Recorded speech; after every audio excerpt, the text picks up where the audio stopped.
Kederli yoldu her biri, üzümdeki kırışların.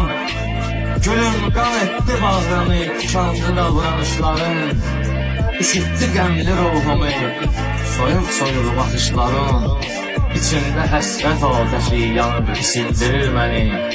Gəlir xəyalın hər birdə, nə yaxşıdır bilir məni.